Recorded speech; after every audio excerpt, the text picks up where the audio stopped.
now. I'm sure you have wonderful bank holiday weekend plans, but are you going to be able to get to them? That is the big question, and the man to answer it is joining us right now. It is the excellent travel correspondent, Simon Calder. Simon, great to have you back. There's nobody else but you. There's no one else I'd ever ask for. If it's not Simon Calder, it's nobody. We'd rather be stuck in a traffic jam.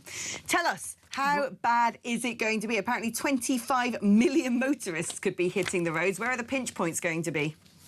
OK, well, first of all, you summed everything up so brilliantly just before the break that I thought I might as well go home, because you were basically saying don't try and go anywhere, which is roughly my message. Yes, so on the roads, it depends how the weather is going to be, because obviously if it's a complete washout, then the day trippers to the seasides may not be there. But going from what the motoring organisations are saying, it's going to be pretty full on, in particular around sort of late afternoon today, but going right through the weekend. And of course, you'll have all the homeward traffic coming in on Monday. But let me just tell you how it is looking for the absolute hot spots. It's going to be the western side of the M25, mostly round from Watford down through to the M3. The RAC is saying expect to wait an hour there. Going south on the M5, heading towards lovely Somerset, Devon and Dorset from the M4 interchange all the way down to about Glastonbury. That's going to be miserable. 75 minutes, they're saying, wait there.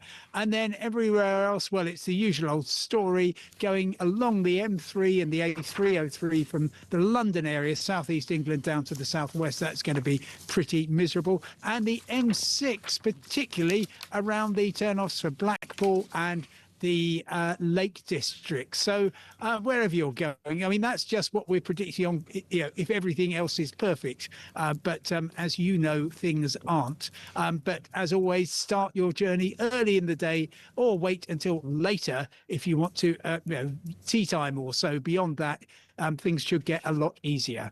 So you might be thinking, well, that's it. I may as well set fire to my car and get the train instead. But it turns out, no, don't do that either. Well, it all depends. Quite a lot of trains are going to be running. Oh. Stupendous number of people. Oh, he's back. Yes, I'm so sorry. Yeah, not every train is going to be running perfectly. Many of them will be, but if you want to get north-south across up and down through from the north of England, Scotland to the Midlands and southeast England, well, I probably literally start now, because over the weekend it's going to get messier and messier. The East Coast Main Line, which connects London with Yorkshire, northeast England and Scotland, that's going to be closed from Peterborough south to London on Sunday. That is going to coincide with the West Coast Main Line being blocked between Stafford and Wolverhampton, and the cross-country line from Derby down to Birmingham being closed.